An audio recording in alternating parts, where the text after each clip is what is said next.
എന്നെ കുറിച്ച് ഓർമ്മ വരുമ്പോൾ അവൻ എന്നിലേക്ക് കേരിച്ചു മടങ്ങുകയാണ്. ഞാൻ അവൻകഥ എല്ലാം പുറത്തു കൊടുക്കും. വീണ്ടും അല്ലാഹുവിന്റെ റസൂൽ സല്ലല്ലാഹു അലൈഹി വസല്ലം തങ്ങൾ പറയുകയാണ്, ഈ വ്യക്തിക്കഥ വീണ്ടും തെറ്റ് ചെയ്യാൻ അവസരമുണ്ടായി. ഇപ്പോൾ ഒരു ഉദാഹരണം, അങ്ങാടിയിൽ ഇറങ്ങിയപ്പോൾ ഒരു തെറ്റ് ചെയ്യാൻ അവസരമുണ്ടായപ്പോൾ അവൻ തെറ്റ് ചെയ്യുകയാണ്. വീണ്ടും അവൻ അല്ലാഹുവിനെ കുറിച്ച് ഓർമ്മ വന്നപ്പോൾ അവൻ അല്ലാഹുവിലേക്ക് കേരിച്ചു മടങ്ങും. ഉടനെ തന്നെ അവൻ അല്ലാഹു തആല വാനലോകത്തുള്ള സർവ്വ മലക്കുകളെയും വിളിച്ചുകൊണ്ട് പറയുന്നു, യാ മലായിക ഉൻദുറൂ ഇലാ, എന്റെ അടിമയിലേക്ക് നോക്കൂ.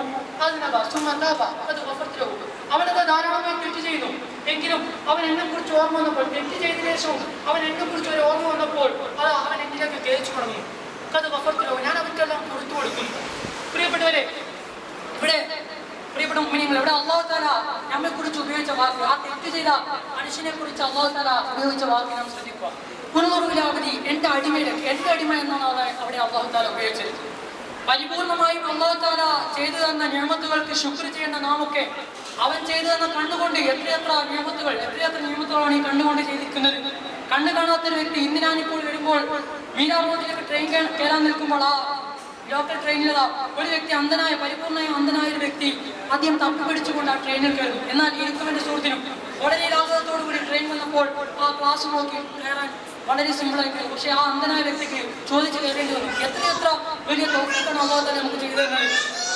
അതുപോലെ തന്നെ അല്ലാഹു ചെയ്തു തന്ന ചെവി, പലപ്പോഴും പല ആളുകൾക്കും ചെവിടെ കേൾക്കാൻ കഴിയാതെ ഇയർഫോൺ വെച്ച് നടക്കേണ്ട ഒരു അവസ്ഥ വളരെ വലിയ കഷ്ടപ്പാട് തന്നെയാണ്. അല്ലാഹു തആല നമുക്ക് ചെയ്തു തന്ന നിഅമത്തുകൾ ഞാൻ ഓരോന്നായി ചിന്തിച്ചു നോക്കിയാൽ എന്നാൽ തീരുകയില്ല. നമ്മുടെ കൈകളൊന്ന് ചിന്തിച്ചു നോക്കൂ. നമ്മുടെ 2 കൈകളും കൂട്ടിപ്പിടിച്ചാൽ അതൊരു പാത്രമാവുകയാണ്. അത് ഇങ്ങനെ വെച്ചാൽ ഒരു സ്പൂണായി മാറുകയാണ്. പലപ്പോഴും വാഹനത്തിന്റെ വൈപ്പർ പ്രവർത്തിച്ചില്ലെങ്കിൽ നമ്മുടെ കൈകൾ കൊണ്ട് ഇങ്ങനെ പ്രവർത്തിപ്പിക്കാം. അങ്ങനെ നമ്മുടെ ഒരു അവയവം കൊണ്ട് തന്നെ ധാരാളം പ്രവർത്തനങ്ങൾ, ധാരാളം കാര്യങ്ങൾ നമുക്ക് ചെയ്യാൻ സാധിക്കുന്നു. അപ്പോൾ അല്ലാഹു തആല ചെയ്തു തന്ന നിഅമത്തുകൾക്ക് നാം ശുക്ർ ചെയ്യുകയാണെങ്കിൽ എത്രയെത്ര ചെയ്യേണ്ടി വരും. അല്ലാഹു തആല അങ്ങനെ ചെയ്യുന്ന കൂട്ടത്തിൽ നമ്മൾ ഉൾപ്പെടുമാറാവട്ടെ. ചില ഔലിയാക്കളെ കുറിച്ച്, ചില സൂഫികളെ കുറിച്ച് കിതാബുകളിൽ കാണാം, അവരുടെ ശ്വാസം പോലും വിടാൻ പേടിച്ചിരുന്നു.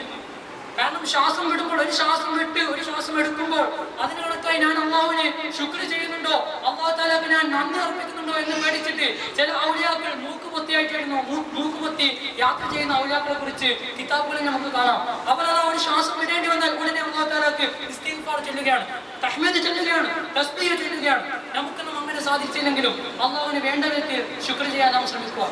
അങ്ങനെ മൂന്നാമതായി അല്ലാഹുവിന്റെ റസൂൽ സല്ലല്ലാഹു അലൈഹി വസല്ലം തങ്ങൾ അവിടുത്തെ സഹാബികളെ വിളിച്ചുകൊണ്ട് പറയുന്നു, സഹാബികളെ, ഈ വ്യക്തിക്കഥ വീണ്ടും അവൻ അല്ലാഹുവിലേക്ക് കേരിച്ചു മടങ്ങി. വീണ്ടും അതാ ഇവർക്ക് തെറ്റ് ചെയ്യാൻ അവസരം ഉണ്ടാവുകയും ഇവനതാ തെറ്റ് ചെയ്യുകയും അല്ലാഹുവിലേക്ക് കേരിച്ചു മടങ്ങുന്നു.